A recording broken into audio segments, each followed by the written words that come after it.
Imagine holding a rock that was chipped into a cutting tool more than 1,000,000 years before the pyramids, before the first campfire, even before our own species existed. Now picture that rock lying on the Indonesian island of Sulawesi, an island surrounded by deep ocean trenches and powerful currents. The mind-bending question that keeps archaeologists awake at night is brutally simple. How on earth did its maker get there without a single boat? But here's where it gets controversial. A jaw-dropping discovery just published in the journal Nature reveals that 7 razor-sharp stone flakes, each no larger than a matchbox, were deliberately struck from river pebbles at least 1.04 million years ago, unearthed from a cornfield in southern Sulawesi by Indonesian and Australian researchers. These artifacts shove the timeline for open sea travel by early humans far earlier than anyone dared to guess. And this is the part most people miss. The crossing almost certainly happened without sails, without paddles, and without any plan at all. Crossing the Wallace Line without a ticket. To grasp why this matters, picture an invisible zipper running through the Indonesian archipelago called the Wallace Line. West of the line, you find tigers, rhinos, and other classic Asian mammals. East of it, marsupials, Komodo dragons, and evolutionary oddities reign. Sulawesi sits firmly on the eastern side, meaning any land-dwelling creature that arrived there had to cross at least 50 kilometers of churning seawater. At low tide, that distance shrank, but never enough for a casual stroll. Swimming was out of the question. The currents would sweep even an Olympic athlete into the abyss. So how did our ancestors, or their close cousins, pull it off? The Flores precedent, and why Sulawesi is different. We already knew that hominins reached the nearby island of Flores by about 1.02 million years ago, weaving stone tools at a site called Wallace Line. On Flores, their descendants famously shrank over millennia into the tiny hobbit species Homo floresiensis. But Sulawesi is no speck. It's the world's 11th largest island, 12 times the size of Flores, and ecologically diverse enough to be called a mini-continent. If early humans landed here 1,000,000 years ago, they had room to evolve in entirely new directions we haven't even imagined yet. A riverbank workshop frozen in time.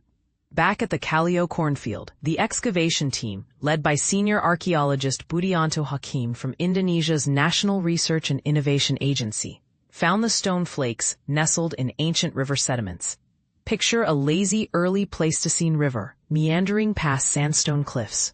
Hominins crouched on the gravel bars, selecting smooth pebbles, then striking them with another rock to detach sharp flakes. Each blow left a distinctive scar and a bulb of percussion, tiny signatures that shout human handiwork to trained eyes.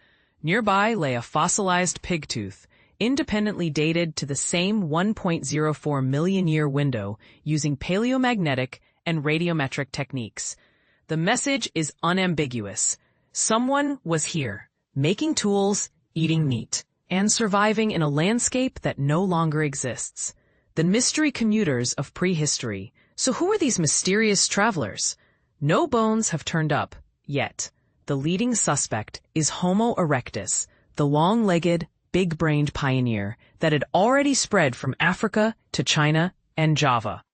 But Sulawesi sits east of even Java, demanding an extra oceanic leap. Some scientists argue that an even earlier, still undiscovered lineage might have been the first to island hop. Controversial? Absolutely. And that's precisely why the debate is heating up.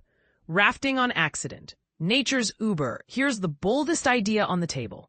These hominins didn't sail at all. They drifted. Picture a storm tearing apart a coastal forest, uprooting huge mats of vegetation, tangled with tree trunks and edible plants. A few unlucky hominins clamber onto this accidental raft for safety, only to be swept offshore by monsoon currents. Days later, the raft grounds on Sulawesi's distant shore. Far-fetched? Not really. Geneticists already use similar rafting scenarios to explain how rodents and small monkeys colonized Wallacean islands. The difference is that hominins are larger, need fresh water, and can't eat bark indefinitely. Could they have survived a week-long drift? Some researchers say yes, others call it wishful thinking. Where do you stand? A million-year experiment in isolation. Once ashore, these castaways entered a colossal natural laboratory. Sulawesi's rugged mountains, dense rainforests, and coastal plains offered every ecological niche imaginable. Over 1 million years of isolation, would they have followed the flora's path and shrunk in size? Or blessed with richer resources, might they have grown larger or evolved entirely novel traits? The absence of fossils leaves the canvas blank, and the possibilities endless. What we still don't know, and why it keeps us digging. Did multiple waves of hominins reach Sulawesi, or was it a single lucky landing?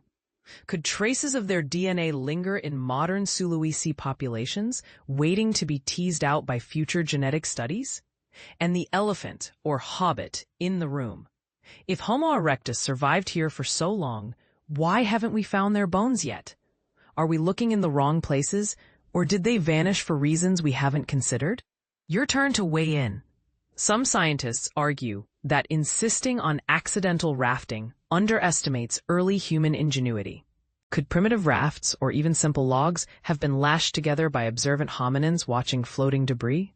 Others counter that any form of intentional seafaring this early is pure fantasy. So tell us, do you think our ancestors were clever castaways or lucky driftwood passengers? Drop your wildest theory or your most skeptical rebuttal in the comments. After all, the next clue might come from a sharp-eyed reader willing to challenge the experts.